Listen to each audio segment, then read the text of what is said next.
마태복음 5장 5절 말씀입니다.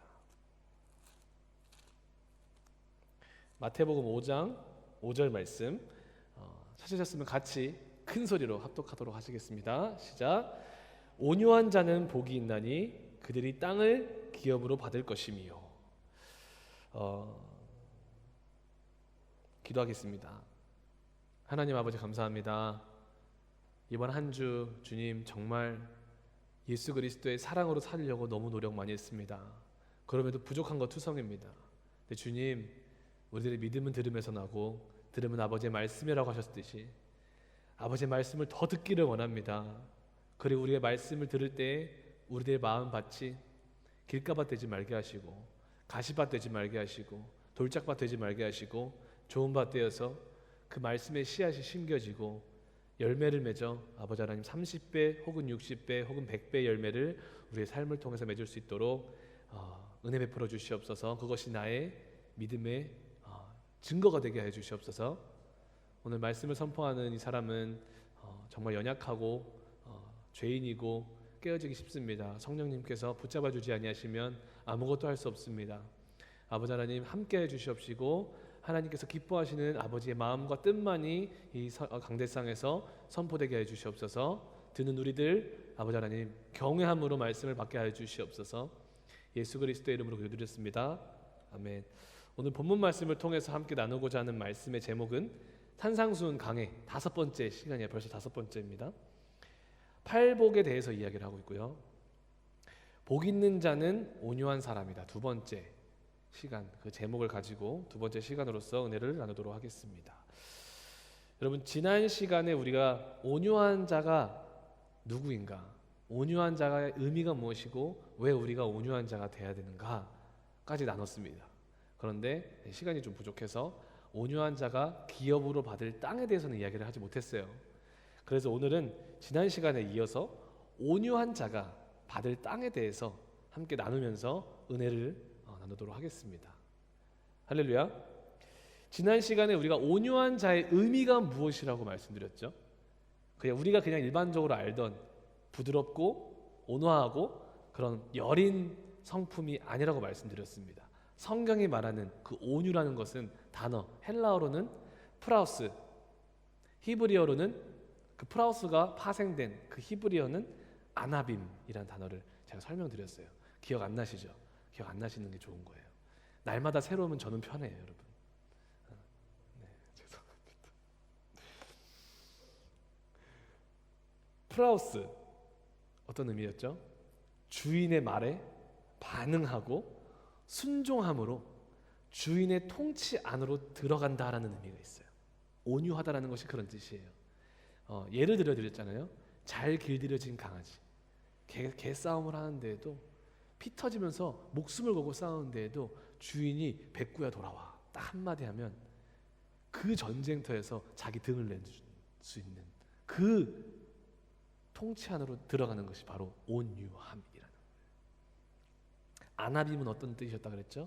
하나님께 굴복하는 과정을 거침을 통해서 온유한 자가 되어지는 거라는 의미가 있어요. 과정을 좀 강조하고 있습니다. 우리가 나의 뜻을 굴복시키고 하나님의 통치와 하나님의 뜻과 마음에 우리가 들어가는 것에는요, 여러분, 우리에게 훈련이 필요하다는 거예요. 그 훈련의 과정을 거쳐서 온유한 자가 된다라는 의미를 그 원어 히브리어 아나빔이라는 단어가 가지고 있다는 것입니다. 정말 예수님을 믿는 사람, 이 팔복에서 복 있는 사람은 누구냐면 딱 이 꼴을 한 다음에 이렇게 이해하면 돼요. 정말 예수님을 믿는 사람, 복 있는 사람은 정말 예수님을 믿는 사람, 이렇게 동일시 하시면 됩니다. 정말 예수님과 관계가 회복된 사람은 삶의 모든 영역에서 주 되신 예수님의 말에 반응하는 사람이고 그 말씀에 순종하는 사람이고 그분의 통치 안으로 들어가려 하는 사람이며 또 하나님의 훈련을 통해서 그분의 뜻과 마음에 자신의 모든 것을 굴복시키는 사람, 이를 위해서 나를 절제시키는 사람이 온유한 사람이다라는 거예요. 그 사람이 바로 복 있는 사람이다라는 거예요. 할렐루야. 이번 한 주 온유한 사람으로 사셨습니까? 이때는 그냥 아멘 크게 하시면 돼요. 자, 온유한 사람으로 사셨습니까? 아멘. 아유, 자신감 없으셔가지고 다들. 그리고 또 저희가 왜 온유한 사람이 되어야 하는가에 대해서 두 가지 이유를 말씀드렸습니다. 첫 번째, 하나님이 쓰시기 위한 도구가 되기 위함이다. 길들여진 야생말을 생각해 보십시오. 전쟁터에 쓰여지는 말은요, 집에서 키워진 말은 쓰지 않습니다. 포악한 야생말을 씁니다. 그런데 그 야생마가 길들여지기만 하면 그 어떠한 무섭고 두려운 전쟁터에서도 위풍당당하게 적진을 향해서 돌파해서 들어가는 군마가 된다는 거예요. 우리가 야생마에서 군마가 되기를 소망합니다. 할렐루야. 우리가 길들여지지 않으면 하나님이 사용할 수 없어요. 이런 말도 있습니다. 말씀에는 하나님의 집에는 금그릇도 있고 은그릇도 있고 천이 쓰는 질그릇도 있다. 그런데 금그릇이 중요한 게 아니고 은그릇이 중요한 게 아니고 질그릇이 중요한 게 아니야. 하나님이 쓸 수 있도록 자신을 깨끗하게 하는 사람이 쓰임을 받는다는 거예요. 이게 온유예요, 여러분. 내가 은이든 금이든 질그릇이든 doesn't matter. 내가 주님의 통치 안에서 나를 깨끗이 하는 거예요. 아버지 말씀으로 나를 깨끗이 하는 거예요. 그때 하나님은 쓰신다는 거예요, 여러분. 여러분들이 아무리 많은 달란트를 가지고 있어도 우리가 길들여지지 않으면 하나님은 우리를 쓸 수가 없어요. 두 번째, 왜 우리가 온유한 자가 되어야 되는가? 길들여지지 않은 신앙은 위험하기 때문에 그래요. 우리가 다 예수님 믿은 경험이 있습니다. 그게 끝이 아니에요. 그 예수님 믿고 나서 우리가 온유한 사람으로서 길들여지는 과정을 거치지 않잖아요. 신앙인으로서 잘 보세요. 주위를 잘 둘러보세요. 아무리 교회에서 저처럼 정장을 빼입고 삐까뻔쩍하게 사람 앞에서 할렐루야 웃고 여러분 모든 섬김을 다 하고 있어도 길들여지지 않은 사람은요 가정에서 파괴하기 시작합니다. 내 가정을 파괴하고 있어요. 그런 말을 하고 있어요. 그런 행동을 하고 있어요. 나 스스로를 파괴하고 있어요. 하나님 앞에서. 내 교회를 파괴하고 있어요. 내가 가는 곳곳마다 다 불화를 일으키고 있어요. 근데 항상 어플리케이션 뭐 쓸 때는 religion이 무엇이냐고 물어보면 항상 Christian. 길들여지지 않은 거예요. 위험해요. 너무너무 위험해요. 저는 이런 사람들 너무 많이 봤어요. 저도 그런 사람 중에 하나가 될 수 있고요. 그래서 경각심을 가지고 주님 저를 통치하소서. 어제도 밤에 여기 홀로 앉아서 기도를 하는데 그게밖에 안 나요. 저를 더 온유케 해주세요. 사람을 살리는 사람 되게 해주세요. 주님의 도구로서 쓰여질 수 있게 해주세요. 길들여지지 않은 신앙인들은요 좋게 시작해도요 깊어지지 못하는 신앙을 가졌습니다. 시간이 가면 갈수록 그 신앙이 오래가지 못해요. 퇴보하기 시작합니다. 하나님 말씀하시잖아요. 내가 너희를 향한 뜻은 너희가 침륜에 빠지는 자가 되지 않기를 원한다. 그래요. 근데 내가 너희를 원하는 것은 너희가 영혼 구원함에 이르는 믿음, pressing forward 하는 거. 오늘 아침에 찬양했잖아요. pressing forward 하는 거. 그런 신앙을 원한다. 그게 온유한 신앙일 때 가능한 거예요. 훈련할 때. 아멘. 결국은 어떻게 됩니까? 첫사랑을 잃어버려요. 저는 이 마음이 뭔지 너무 잘 알거든요. 저는 어디까지 갔냐면 그 하루 주님이 저한테 안 만나주셨으면 저는 기독교인으로서 기독교 배지를 버리려고 했어요. 신앙을 버리는 순간까지 갔던 사람이 저기 때문에 이 첫사랑을 잃어버린다는 게 뭔지를 알아요. 그래서 이게 너무 위험한 거예요. 길들여지지 않은 신앙이. 정말 아찔해요. 그날 밤에 제가 진짜 싸가지 없게 주님에게 기도를 했거든. 주님 진짜 너무 못해 먹겠습니다. 진짜 이럴 거면 내가 왜 신앙생활을 합니까? 오늘 밤 저 기도 오케이 12시까지 하겠습니다. 8시부터 4시간 기도. 오늘 안 만나 주시면 진짜 영원히 빠이빠이. 주님 입장에서 제가 얼마나 싸가지가 없어 보입니다. 그렇죠? 목덜미를 탁 맞아도 부족하지 않을 판이었어요. 그런데 인자함이 풍부하신 주님은 만나 주시더라고요. 너무 뜨겁게 다시 그 첫사랑을 회복시켜 주시는데 그때부터 지금까지 제 삶의 목표는 단 한 가지. 그 사랑이 깊어지는 거. 여전히 부족한데 지난번에 말씀드렸죠. 저 넘어지면 두 발자국 뒤로 가는데 그 사랑을 다시는 잃고 싶지 않은 거예요. 그게 내 삶의 중심에 딱 있으니까 십자가가 세 발자국 앞으로 가는 거야. 주님 막 기도하면. 그럼 또 그게 어마어마한 능력을 나타납니다. 길들여지지 않은 신앙은 위험합니다. 여러분. 결과가 좋지 않아요. 삶의 열매가 나쁩니다. 그리고 나서 어떤 이야기를 나눴습니까? 그러면 어떻게 온유한 자가 될 수 있는가? 내가 내 마음으로 오늘 다짐해야지. 오케이, 나 오늘부터 온유한 사람이 될 거야. 나 한다고 그 마음이 온유해집니까, 여러분? 되겠습니까? 절대 안 됩니다. Never, ever. 지난번에 갈라디아서 5장 22절부터 23절 나눠드렸죠. 성령의 열매 가운데 무슨 열매가 있다? 온유가 있다. 이게 무슨 말을 암시하냐면 내 안에 성령이 없고서는, 성령 하나님이 안 계시고는 나는 절대 온유한 사람이 될 수 없습니다.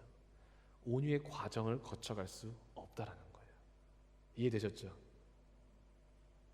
그래서 성령님을 내 안에 충만하게 받는 법을 알려드렸잖아요. 누가복음 11장에 구하라, 두드리라, 찾으라. 무엇을요? 악한 아비도 너희 자녀에게 좋은 것을 줄 줄 아니. 하물며 천부께서 너희가 달라고 할 때 좋은 것을 주시지 않겠느냐. 그 좋은 것을 뭐라고 합니까? 성령을 주시지 않겠느냐. 이번 주에 정말 이 온유라는 말씀을 묵상하면서 하는데 화요일인가 제가 몸이 너무 안 좋더라고요. 근데 일을 가는데 몸이 너무 다운되고 에너지가 없고 막 지금 제가 어깨가 너무 아파요. 어깨가 너무 아파서 이게 막 돌아가지가 않는데 그 신경이 막 진짜 찢어지는 것처럼 아파요. 그러니까 그래서 막 혜린 사모가 저 막 마사지 해주고 하는데 이게 안 풀려. 너무 아파요. 그래서 했는데 그날은 너무 몸이 완전 푹 다운돼가지고 그날은 기도도 하고 싶지 않고 그냥 찬양도 듣기 싫어지는 막 모든 걸 다 차단해버리고 싶은 그런 순간에 딱 오더라고. 아침에 일을 가는데 수요일 아침이었나 아무튼. 근데 그날 아침에 이 말씀이 딱 생각나는 거예요. 여러분 말씀 듣는 게 이게 중요한 거예요. 말씀이 생각나는 것 자체. 성령님이 뭐 하시냐면 말씀을 생각나게 주신다고 하잖아요. 요한복음에 갑자기 말씀이 생각나는데 내 몸은 생각나는 거 알겠는데 지금은 아무것도 안 하고 싶어.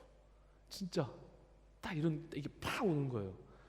근데 제가 그 순간 어떻게 했냐면 의지적으로 구하라, 두드리라, 찾으라. 그 세 가지는 내 의지 없이는 절대 못하는 것들이에요. 그냥 나 아무것도 안 하고 있으면서 구하라, 두드리라, 찾으라 할 수 있는 게 아니란 말이에요. 내 의지가 들어가지 않고서는 절대 못하는 게 그 세 가지거든요. 오케이. 그냥 딱 운전 하기 전에 유튜브에서 다른 노래들 가사도 듣기가 싫더라고. 그 피아노 멜로디만 나오는 거 있죠. 사순절 피아노 멜로디 무거운 거 딱 틀고 볼륨을 딱 하고 운전하고 갑니다. 진짜 너무 힘드니까 기도도 안 하고 싶은데 방언으로 기도하기 시작합니다. 주여 주여 주여. 그 순간에 여러분 있잖아요. 놀라운 일이 일어나요. 갑자기 나를 팍 짓누르고 있던 그 부정적인 그 에너지가 있잖아요. 그 앰모스피어, 그 분위기가 갑자기 훅 바뀌는 거예요. 그 차 안에 그 분위기가. 그러면서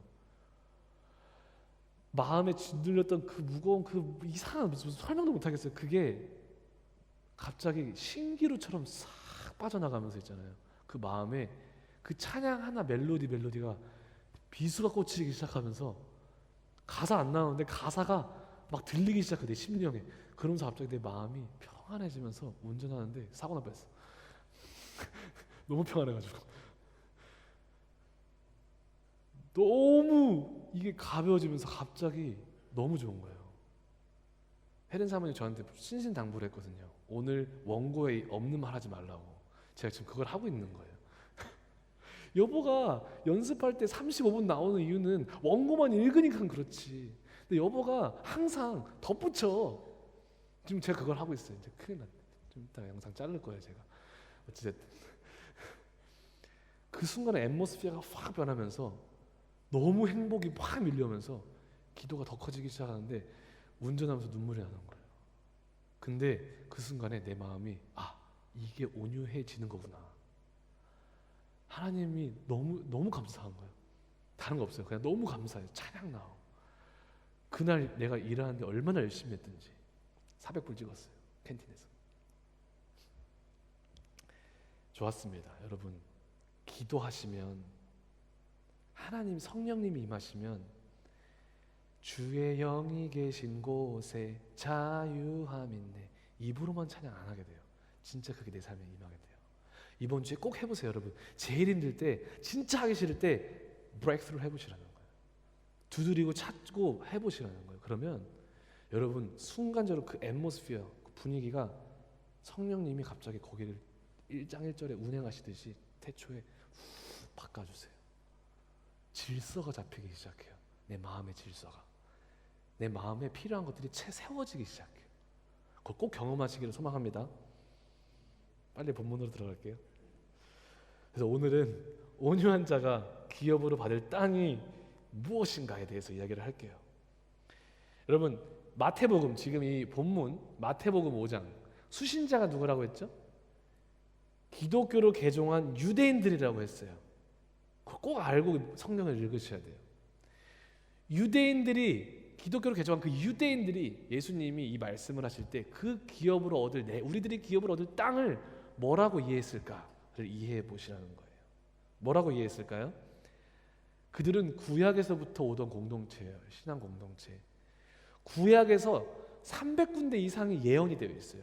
메시아가 올 것이다. 메시아가 와서 너희를 구원할 거고 하나님의 나라를 세울 것이다 라는 예언을 합니다. 17명의 선지들이 다 그걸 예언하고 있잖아요. 그래서 그들이 어떻게 이해했냐면, 우리가 기업으로 받을 땅은 구약의 예언대로 메시아가 오셔서 지금 우리를 고통스럽게 하고 있는 이 로마 대제국을 멸망시켜버리고 메시아가 우리 지금 이 땅에 세우실 가시적인 그런 메시아 제국을 꿈꿨던 거예요. 가시적인 메시아 왕국을 꿈꿨던 거예요. 로마 제국처럼, 페르시아 제국처럼, 헬라 제국처럼 힘으로 다스려지는 그 나라를 세우는 것을 원했다라는 거예요. 그렇게 이해했다라는 거예요. 누가복음 17장 20절에 이렇게 말합니다. 바리새인들이 하나님의 나라가 어느 때 임합니까? 당신의 나라가 도대체 언제 임합니까? 예수님한테 물어보고 있죠. 예수께서 대답하여 이르시되 하나님의 나라는 볼 수 있게 임하는 것이 아니다라고 말하고 있어요. 이게 무슨 말이에요?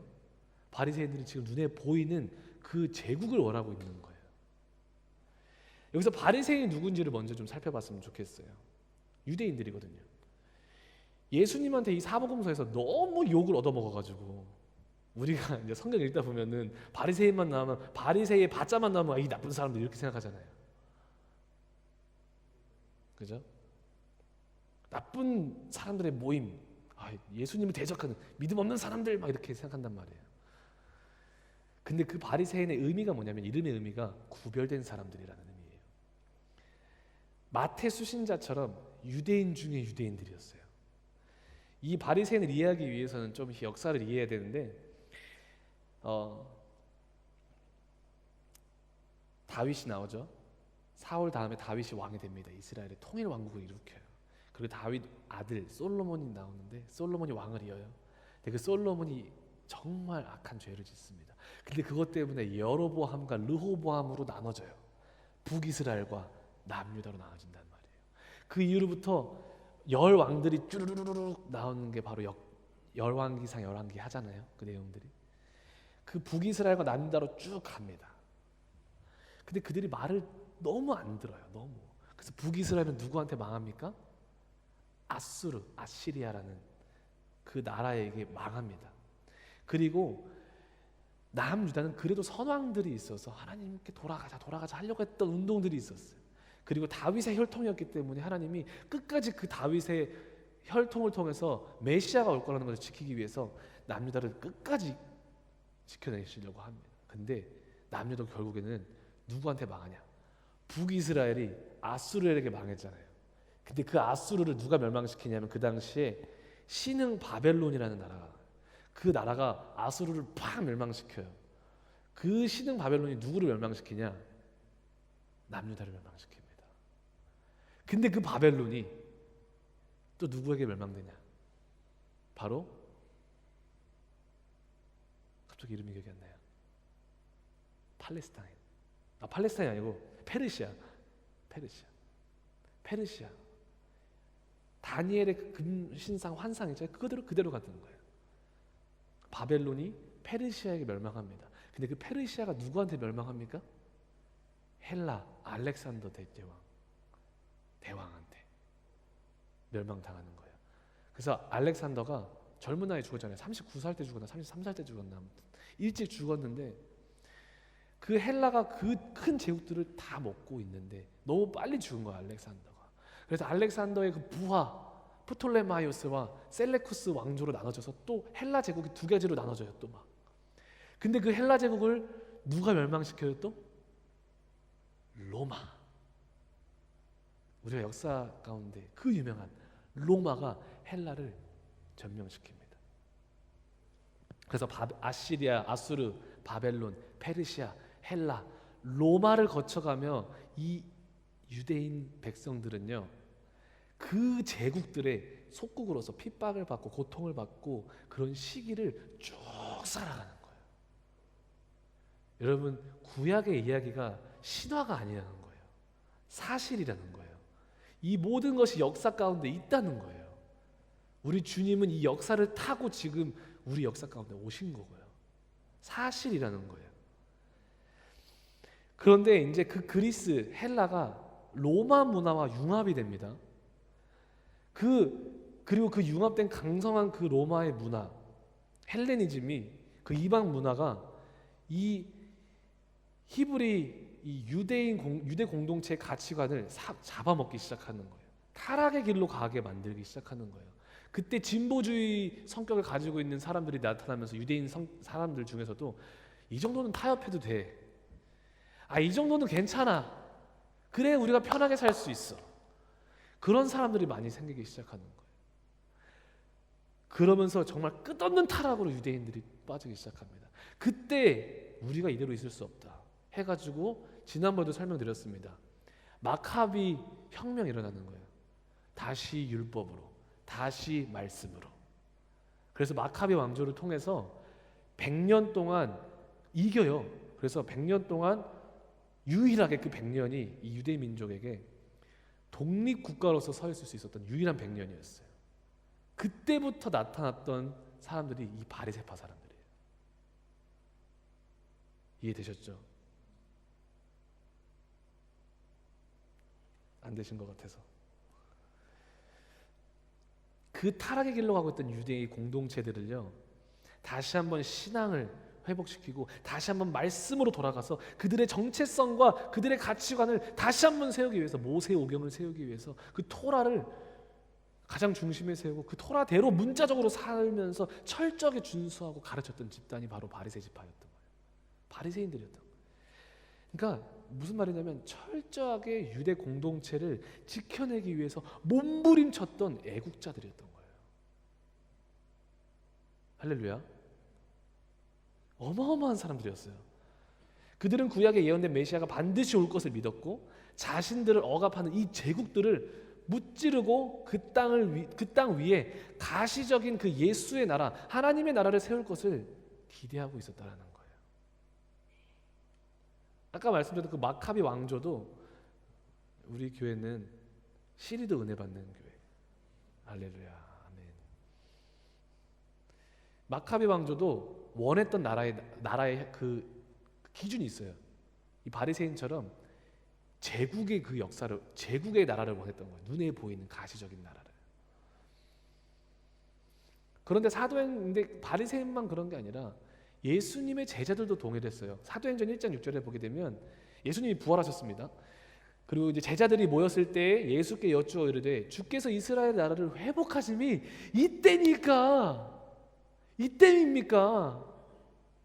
이르시되 때와 시기는 아버지께서 자기 권한에 두셨으니 너희가 알 바 아니다. 여러분 제자들을 생각해 보세요. 여러분들 예수님이 죽고 3일 만에 진짜 부활하셔가지고 그들 앞에 짠 나타났어요. 여러분들이 제자였으면은 그 심장이 가만히 있겠습니까? 여기에서? 아마 심장이 여기까지 내려왔을걸요 아마? 여러분? 우리 예수님이 진짜 부활하셨어. 그분이 지금 내 앞에 오셨어. 그런 마음으로 제자들이 그 기대감에 부풀어서 묻는 거예요. 이제 이때입니까? 주님이 하나님의 나라를, 이 로마 제국을 무찔러 버리고 당신의 나라를 이곳 가운데 세우실 때가 이때니까. 딱 제자들이 물어보고 있는, 제자들도 똑같은 개념을 가지고 있었던 거예요. 이 땅에서 내 눈에 보이는 나라, 가시적인 제국의 나라, 힘으로 다스려지는 나라를 바라고 있었던 거예요. 그게 우리의 본성이에요, 여러분. 우리도 마찬가지일 거예요. 눈에 보이는 걸 우리는 원해요. 항상 우리 신앙생활하면서도 우리는 눈에 보이는 걸 원해요. 내 눈에 반드시 이게 빨리 일어나야지 내가 이게 하나님이 나를 축복하시는 거라고 생각을 해요. 근데 여러분, 내 내면이 변하지 않고, 내 내면이 복음으로 가득 차지 않고 변형되지 않고 내 삶에 뭔가 이렇게 여러 가지 막 주어지잖아요. 그거는 결코 우리를 변화시킬 수 없어요. 그런데 내 내면이 먼저, 하나님 나라가 먼저 세워지잖아요. 내가 뭘 가지고 있어도 그 모든 것은 하나님의 나라가 돼요. 예수님이 그러면은 이 마태복음 5장 5절에서 염두에 두고 말씀하고 계시는 그 온유한 자가 기업으로 받을 땅은 그럼 도대체 무엇일까 우리가 알아야 되겠죠. 무엇일까요? 첫 번째, 예수 그리스도를 구주로 고백하는 성도들이 마침내 주님이 재림하셨을 때 들어가서 주님과 영원토록 살게 될 완성될 하나님의 나라를 뜻하고 있습니다. 네. 예수 그리스도를 구주로 고백한 성도들이 주님이 재림하실 때까지 믿음을 지키고 주님과 함께 만나서 영접하고 주님과 함께 들어가서 영원히 주님의 통치 가운데 영광 가운데 살 그 하나님의 나라, 그 나라를 말하는 거예요. 그림을 한번 띄워주시면 감사할게요. 준비됐는지 모르겠네요. 네. 네. 잘렸네요. 혹시 네, 네, 여기만 보여도 네, 오케이, 감사합니다. 네, 제가 직접 그린 거예요. 네, 오케이. 네. 일단 창조를 하셨고 타락이 됐죠. 그 타락 가운데 우리의 유일한 결말은 지옥인데 우리를 너무 사랑하시는 성부 하나님이 그 우리 사랑하는 아들이 죽음 가운데로 가는 것을 보고 있을 수만 없죠. 내 자녀가 지금 저 고속도로로 전력 질주해서 달려가고 있다면 제가 가만히 있습니까? 제가 달려가서 제 아이를 구원하겠죠. 구원을 약속하십니다. 우리가 죽는 걸 볼 수가 없는 거예요. 그리고 역사 가운데 예수님이 4번은 오십니다. 초림하십니다. 그리고 구원을 성취하십니다. 그 성취된 구원을 지금 우리의 삶 가운데 누가 적용하고 계십니까? 한 사람 한 사람에게 성령님이 그 구원을, 예수님이 성취한 구원을 적용시켜주고 계시는 거예요. 오늘 내가 이 하루를 신앙인으로서 구원받은 믿음의 사람으로서 살아갈 수 있는 이유는요, 성령님께서 내 안에 내주하실 때만 가능한 거예요. 그렇게 오늘 현재를 우리가 살고 있는데 결국에는 6번 예수님의 재림 있습니다. 그때 우리의 구원이 완성되며 하나님께서 완성시키신 그 하나님의 나라가 도래할 것이고 우리는 그곳으로 들어간다는 거예요. 그 땅을 말하는 거예요. 그것이 바로 천국이라는 거예요. 천국. 그곳에 가시기를 힘쓰시기를 소망합니다. 근데 더 나아가서 우리 예수님은 본문에서 그 바리새인과 그 제자들에게 물론 예수님이 오실 때 우리가 갈 완성될 하나님의 나라지만 그냥 죽어서만 갈 그 하나님의 나라가 아니라 온유한 자라면 그 온유한 자가 이 땅에서부터 그 하나님의 나라를 소유할 거다라는 개념을 또한 설명하고 계시는 거예요. 성경에서. 그냥 죽어서만 가는 하늘나라가 아니라 오늘 여러분 우리가 지금 이 예배당 가운데 앉아 있잖아요. 오늘 이 순간 또 여러분들이 내일 삶의 터전에 갔을 때 그 삶의 터전에서 내가 누릴 수 있는 게 하나님의 나라라고 설명을 해주십니다. 예수님이. 내 삶 모든 영역에 세워진 하나님의 나라를 이 땅이라고 또한 설명하시는 거예요. 우리 삶에 주어지는 그 하나님의 땅을 주시겠다는 거예요. 기업으로. 온유한 사람은 그 땅을 오늘 누리게 될 거라는 거예요. 누가복음 17장 20절에서 21절, 아까 전에 읽었던 거를 좀 더 연장해서 읽겠습니다. 바리새인들이 하나님의 나라가 어느 때에 임하나이까 묻거늘 예수께서 대답하여 이르시되 하나님의 나라는 볼 수 있게 임하는 것이 아니요 또 여기 있다 저기 있다 고도 못하리니 하나님의 나라는 누구 안에 있느니라? 너희 안에 이미 있느니라. 너희 안에 이미 있느니라. The kingdom of heaven is in your midst 라고 하시는 거예요. 너희 안에, 지금 너희 중앙에 이미 있어. In your midst. 지금 그들 가운데 있는 사람이 누구죠, 여러분? 지금 바리새인들이 질문을 했잖아요, 제자들이랑. 지금 그들 안에 있는 분이 누구시죠, 여러분? 예수 그리스도. 예수님이 계시잖아요. 예수 그리스도 자기 자신이 지금 그곳에 계시잖아요. 그것을 가르쳐서 말씀하고 계시는 거예요. 하나님의 나라는 여러분 가는 곳, 장소의 개념이 아니에요. 이거를 여러분들이 우리가 생각을 바꿔야 돼요. 전환해야 돼요. 우리가 가는 곳, 장소의 개념이 아니라 주님 재림 때 완성될 하나님의 나라도, 그리고 지금 이 땅에서 우리 안에 세워지는 그 하나님의 나라도 결국에는 예수 그리스도의 통치 개념임을 우리는 알아야 돼요. 예수 그리스도가 있는 그곳마다, 예수 그리스도께서 주인으로 있는 그곳마다, 예수 그리스도께서 왕으로 있는 그곳마다, 예수 그리스도의 통치가 있는 그곳마다 하나님의 나라다라는 거예요. 사람들이 다 파라다이스를 가기를 원해요. 천국을 가기를 원해요. 근데 중요한 건 뭔지 아십니까? 그곳에 하나님이 있는 걸 원치 않아요. 그게 문제인 거예요. 그것은 하나님의 나라가 아니에요. 아무리 파라다이스를 가도 그곳이 하나님이 없다면, 하나님의 통치가 없다면 그것은 지옥입니다, 여러분. 아멘. 이렇게 이해하십시오. 이제부터는 하나님의 나라라고는 말이 막 들어오면은, 성경에서 읽다 보면은 보이잖아요. 하나님의 나라는 이꼬르 하나님의 땅이다. 이꼬르 하나님의 통치이다. 라고 이해하시기를 소망합니다. 그리고 이 공식을 여러분들의 삶에 대입해 보세요. 내 안에 하나님의 나라가 있다고 하는데 그게 무슨 의미일까? 하나님의 통치가 내 안에 있다는 거예요.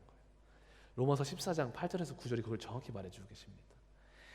우리가 살아도 주를 위해서 살고 죽어도 주를 위해서 죽나니 그러므로 사나 죽으나 우리가 주의 것이로다. 우리 이 말씀 얼마나 많이 들었어요. 달달 외웠을걸요, 주일학교 때.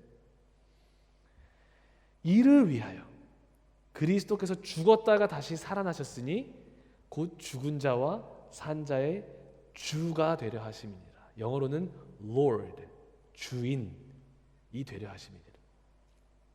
예수님이 십자가에서 죽고 부활하신 유일한 이유가 무엇입니까? 다시 나의 삶의 주인이 되려 하심이에요. 태초에 에덴 동산이 있었을 때 그것이 하나님의 나라였어요, 여러분. 하나님이 통치하시고 아담과 하와는 하나님의 통치 아래서 대리 통치자로서 사는 삶. 하나님의 통치 가운데 모든 것을 누리면서 살던 그 상태. 죄가 들어왔을 때 뭐가 깨집니까, 여러분? 내 삶에 하나님을 제거해버리는 거예요. 그게 죄예요. 다른 게 죄가 아니에요. 내 삶의 주인 되신 하나님을 제거하고 내가 나의 삶의 주인이 되는 거예요. 그게 죄인데, 예수님이 다시 십자가에 못 박혀 죽으신 유일한 이유는 다시 나를, 여러분들을, 우리를 죄에서 구원하시기 위함이라고 마태복음 1장 21절에서 말을 하는데, 그 죄가 무엇이냐? 이 주인, 내가 주인 된 자리에서 나를 구원하셔서 다시 한번 나의 삶에 예수님이 주인 되주시겠다는 거예요. 예수님이 주인 된 삶은 어떤 삶을 살아요? 하나님의 통치 가운데 사는 삶을 살아요. 그리고 이게, 이 통치가 경험되는 게 구원이에요. 하나님의 통치가 경험되는 게 구원이에요. 나 입으로 고백했습니다 해서 구원받습니다, 이게 아니에요. 할렐루야. 그런데 이 복음을 통해 구원받은 자들이 어떤 삶을 살게 되냐? 8절에서 말하고 있는 거예요. 살아도 주를 위해서 살게 되는 거예요. 주인을 위해서 살게 되는 거예요. 죽어도 주를 위해서 죽겠다라는 거예요. 다니엘 세 친구처럼. 내가 하는 모든 것이 주인 되신 나의 예수님을 위해서 한다라는 거예요. 예수 그리스도가 나의 주인이시다 임을 증명하는 증인의 삶을 살게 하신다는 거예요. 사도행전 1장 6절에서 8절. 그들이 모였을 때 예수께 여쭈어 이르되 주께서 이스라엘 나라를 회복하심이 이때니까 하니 이르시되 때와 시기는 아버지께서 자기 권한에 두셨으니 너희가 알 바 아니다. 오직 성령이 너희에게 임하시면 너희가 권능을 받고 예루살렘과 온 유대와 사마리아와 땅끝까지 이르러 내 증인이 되리라 하시니라. 결국 예수 그리스도가 주인임을 삶으로 증명해내는 온유한 사람의 삶이요, 그 증인의 삶이며 이 삶이 바로 하나님 나라로 살아가는 삶이라는 거예요. 하나님의 나라는 여기서 너네들이 이때니까 이렇게 임하는 게 아니고 너가 하나님의 나라야. 그래서 네가 그 하나님의 나라를 증명해내야 되는 거야, 세상에. 아멘? 아멘? 그래서 베드로전서 2장 9절에서도 베드로 사도가 이렇게 말하는 거예요. 그러나 너희는 택하신 족속이요 왕같은 제사장이요 거룩한 나라요 그의 소유가 된 백성이니 이는 너희를 어두운 데서 불러내어 그의 기이한 빛에 들어가게 하신 이의 아름다운 덕을 선포하게 하려 하심이라. 다른 번역에서는 선전하게 하려 하심이라. 여러분 TV 보시면은 선전 많이 보시잖아요. 그죠? 애드버타이즈먼트 많이 보잖아요, 여러분. 그거 보면 어때요? 사고 싶어지잖아요. 그리고 어느 순간 내가 그 계좌 페이 버튼을 누르고 있는 저 자신을 바라보잖아요, 그죠? 그 선전을 말하고 있는 거예요. 여러분들의 삶은 예수 그리스도의 그 복음을 선전하고 계십니까? 사람들이 여러분들을 보고 예수 그리스도의 복음을 보고 사고 싶고, 살 수 있는 건 아니죠, 복음이. 그 복음을 갈망하게끔 만들고 있는 삶입니까? 베드로 사도가 이해하고 있는 하나님 나라 개념도 똑같은 거예요. 예수님과 사도 바울과 베드로 다 똑같아. 사도 바울은 이방인의 사도였고요. 베드로는 예루살렘 본토의 사역자였잖아요. 다른 데서 사역했어요. 그럼에도 그들은 동일한 개념을 가지고 사역했어요. 장소 개념이 아니다. 소유의 개념이다.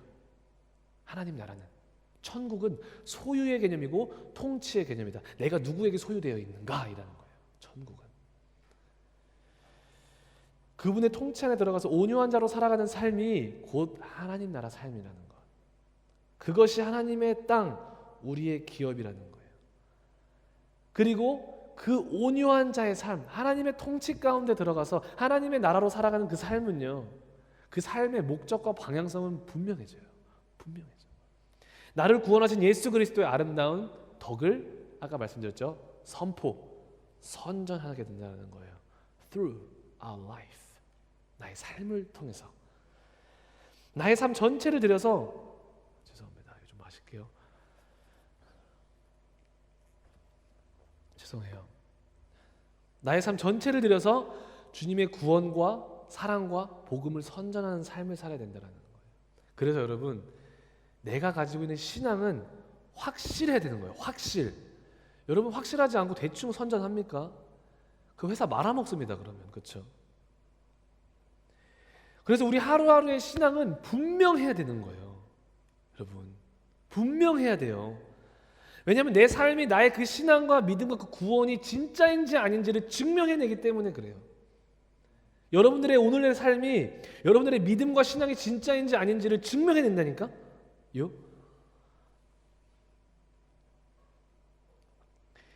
내가 구원받았다는 것을 어떻게 확신할 수 있는가, 어떻게 알 수 있는가라는 문제에 대해서 지난 시간에도 말씀드렸듯이 칼빈주의 청교도들, 프론티어들이죠, 개척자들이에요. 그 청교도들이 찾은 답은 이거였어요. 하나님께서 내가 구원받았다는 것을 어떻게 확인할 수 있는가에 대한 질문에 대해서 이렇게 해답을 냅니다. 하나님께서 역사하시는 자신의 삶을 통해 확신할 수 있다. 내 구원은 그렇게 확신받아지는 것이다. 증명되어지는 것이다. 하나님의 통치가 진짜 있는 삶이 증거라는 거예요. 결국 구원의 확증 문제는 내 삶에 하나님이 역사하시는가, 통치하시는가, 그 결과 나의 삶이 하나님을 드러내는 삶을 살고 있는가, 이것을 묻고 있는 거라는 거예요. 내가 교회 30년 다녔다, 증거의 축에도 묶입니다. 내가 새벽 기도를 매일 나가고 있네, 증거 못 돼요. 내가 주일 성수를 매주 하고 있네, 증거 못 됩니다, 여러분. 만약 내 삶이 Monday to Saturday, 아니 even Sunday, 월요일부터 주일에 나의 삶이 그 예수님의 통치 가운데 예수님을 드러내는 삶이 아니라면, 내가 예수님과 동행하고 있는 삶의 흔적이 내 마음에 없다면, 그 향기가 내 마음, 삶 속에서 나타나지 않고 있다면, 그것들은 나의 구원을 증명해내주지 못한다라는 거예요. 근데 내 삶이 그걸 증명해내잖아요. 오늘 주일 나와서 내 드리는 예배가 어떠하겠냐는 거예요. 내가 새벽 기도에 어떤 마음으로 나아가겠냐는 거예요. 내가 드리는 찬양이 어떤 찬양이 되겠냐는 거예요. 이해되셨어요? 그래서 여러분, 우리 하루하루가 너무 중요한 거예요. 그래서 저는 그 화요일 날, 아까 말씀드렸던 그 화요일 날의 그 경험이 저는 보물 중에 보물이에요. 물론 너무 아프고 힘들게 시작하지만 결국 그 안에 주님의 통치를 누리는 거, 주님의 평화를 누리는 거, 이게 나의 구원의 증거구나. 이게 나의 것이 아니구나, 결국에는. 그래서 그러는 거예요. 구원은 은혜로 받는 거다. 내가 해서 하는 게 아니에요. 전적인 은혜, 오직 은혜. 나의 하루는 정말 나의 구원을 증명해내고 있는가? 나의 하루에 포함된 나의 삶의 모든 영역은 예수 그리스도의 주되심과 통치하심을 증명해내고 있는가? 그래서 하루하루 우리는 성령님의 구원을 적용하심이 아까 본 것처럼 5번에 너무 필요한 거예요. 그래서 기도 안 하면 우리는 죽을 수밖에 없는 신앙인이에요. 그래서 기도를, 여러분들 믿음의 선배들이 이렇게 말하는 거예요. 기도는 호흡이다. 기도는 호흡이다. 그래서 기도를 안 하는 신앙인들을 보면 솔직히 너무 저는 두려운 거예요. 내 마음이 두려운 거예요. 두려운 거예요. 기도 안 하는 나의 모습을 봐도 두렵기보다는 이제 저한테는 좀 내면의 욕이 날아가죠. 저 스스로에게. 너가 미쳤구나. 그만큼 기도가 중요한 거예요. 그래서 성령님이 없고서는 여러분, 우리는 절대 이렇게 안 됩니다. 우리 하루를 주님께 드릴 수가 없어요. 내 삶의 구원을 증명해주는 삶의 모습이 없다면 여러분, 여기 이 부분만큼은 진지해지셔야 돼요. 내 오늘 하루 삶의 이 모습이 없다면, 내 먼데이의 그 모습이 없다면, 내 튜스데이의 그 모습이 없다면, 물론 시간이 있을 수 있어요. 넘어졌다가 일어서는 시간이. 하지만 그것이 계속 반복적이고 지속되고 있다면 내가 구원을 못 받았다라는 것이 돼요. 되게 조심스러운 말인데 그런 부분까지도 여러분들이 하나님 앞에 누군가가 여러분들에게 정죄할 수 있는 문제는 절대 아니에요. 저도 여러분들이 구원을 받았습니다, 못 받습니다, 못 말해요. 하나님만 아세요. 그런데 여러분들이 스스로, 저도 스스로 하나님 앞에서 examine 해야 돼요. 고린도후서 13장은 분명히 말했어요. Examine yourself. 만약에 그리스도의 사랑이 너희 안에 없다면 너희는 버리움받은 자이다 라고 분명히 말하고 있어요. 누구도 여러분들 정죄할 수 없어요. 그런데 나 스스로만큼은 하나님 앞에 정직하게 쓰셔야 돼요. 구원의 문제는 작은 문제가 아니에요. 영원의 문제예요. 여러분, 저기 영원한 지옥, 영원한 천국으로 나아지는 문제예요. 그래서 말씀을 드리는 것입니다. 반드시 삶으로 증명하십시오. 여러분들의 일터에서, 학업에서, 모든 상황과 환경 속에서 나는 그리스도인이다 증명하는 삶을 사시기를 소망합니다. 내 삶으로 증명되는 이 신앙이 얼마나 즐거운지 몰라요. 그 즐거움을 경험하세요. 세상에서도 이런 즐거움 주지 못합니다, 여러분. 순간적으로도 즐거워요. 세상에서 이런 만족과 풍요로움을 주지 못합니다. 정말 구원받은 사람, 하나님 통치 가운데 온유한 사람은요, 그래서 그 기쁨과 그 충만함 때문에 대충 살 수가 없는 거예요. 그 삶이 보여준다니까. 감자탕집 사장님이 한 분 계셨대요. 감자탕 좋아하시는 분 손 한번 들어보시죠. 하나, 둘, 넷. 아유. 저희 내일 다음 주는 우리 윤설 선교사님 감자탕. 예수님을 너무 사랑하는 감자탕 사장님이세요. 감자탕 한 그릇을 만들어도 어떻게 만드냐면 예수님께 대접하듯이 만든다는 거예요. 그 성도 한 분에게 이윤만 남기는 그런 1차원적인 삶을 사는 게 아니라 이윤이 조금 덜 남더라도 모든 손님들에게 최고의 감자탕을 대접하기 위해서 최고급 뼈다구랑 최고급 시래기들을 너무 욕이 아니에요? 음식이에요? 쓰레기들을 이제 딱 준비하는 거예요. 근데 어느 날 이런 일이 있었대. 납품점에서 실수로 뼈다구를 잘못 보낸 거야. 저급으로, 저품질로. 똑같이 끓이기 시작하는데 그 있잖아요. 감자탕 뼈다구 끓이면 뽀얀 국물 나오는 거 있잖아요. 그 국물이 안 나오는 거야. 맹탕인 거야. 전화를 해서 도대체 무슨 뼈다구로 주신 겁니까? 확인해 주세요. 죄송합니다. 저희가 실수로 다른 업체에 보낼 그 뼈다구를 거기다 보냈네요. 죄송합니다. 그런데 거기다가 맛은 똑같을 거예요. 그 커피 들어간 그 프림 있죠. 그 프림을 타면은 뽀얀 국물이 됩니다, 사장님. 너무 죄송합니다. 그렇게 팔아주세요. 죄송합니다. 다음번에 더 많이 드리겠습니다. 소고 났대요. 자, 여러분들의 선택은 프림을 넣고 팔 것인가, 안 팔 것인가? 맛은 똑같아요. 아무도 몰라요. 돈은 벌어야 되겠고. 어떻게 하시겠습니까? 네? 할렐루야. 그분이 어떻게 했냐면 솔직히 이윤만이 목적이었으면 그렇게 장사했으면 됐습니다.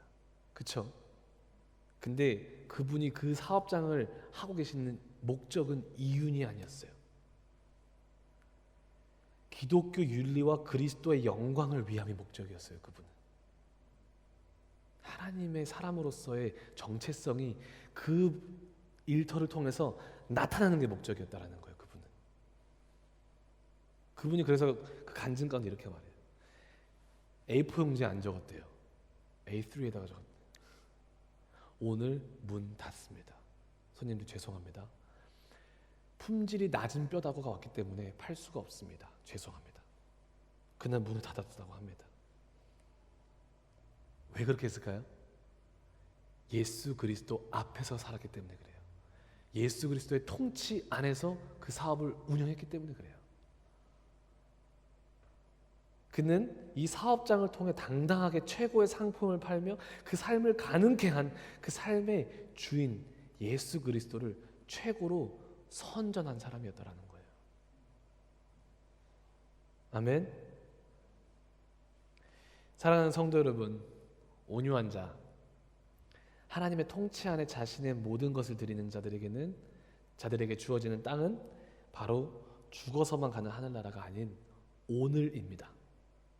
오늘이 그 땅이에요, 여러분. 여러분들의 삶입니다. 여러분의 삶이 하나님이 주시고 싶어 하시는 땅이에요. 그냥 삶이 아닌 예수 그리스도의 왕권과 통치가 너무나도 확실하게 세워지고 선전되어지는 나의 하루, 나의 생각, 나의 감정, 나의 언어, 내 손으로 하는 모든 일, 내 발로 가는 모든 곳, 나의 삶이 하나님이 기업으로 주시고 싶어 하시는 그 하나님의 땅이라는 것입니다. 아멘. 네. 제가 초반에 우리 사모가 하지 말라는 말을 해서 시간이 또 추가됐네요. 네. 마지막으로 디트리히 본회퍼 목사님의 그 묵상집에 나오는 문구를 하나 읽고 마치도록 하겠습니다. 하나님은 땅을 버리지 아니할 것입니다. 하나님은 땅을 창조하셨습니다. 하나님은 자신의 아들을 세상에 보내셨습니다. 하나님은 이 땅에 자신의 교회를 세우셨습니다. 이미 이 시대의 주춧돌이 세워졌습니다. 하나의 표지가 세워졌습니다. 이미 이곳에서 힘없는 자들에게 땅 한 조각이 주어졌습니다. 여러분들의 삶이죠. 그들은 십자가에 이르기까지 박해당하는 가운데에서도 교회와 공동체와 부모와 형제 자매를 가지고 있습니다. 골고다도 한 조각의 땅입니다. 가장 온유한 자 예수님께서 죽은 그 골고다로부터 땅은 새로워질 것입니다. 하나님의 나라가 올 때 온유한 자가 땅을 차지하게 될 것입니다. 가장 온유한 자 예수 그리스도께서 죽은 골고다 땅 한 조각으로부터 시작된 그 하나님의 나라가 이제는 예수 그리스도와 연합된 여러분 한 사람 한 사람의 삶을 통해서 우리 교회를 통해서 모든 곳에 세워질 것이고 그렇게 하나님의 나라가 확장될 줄 믿습니다. 그리고 그것이 우리가 가지고 있는 나의 구원의 확실한 증표라는 것을 기억하시기를 주님의 이름으로 축복합니다. 나에만 받으소서. 우리 찬양하시도록.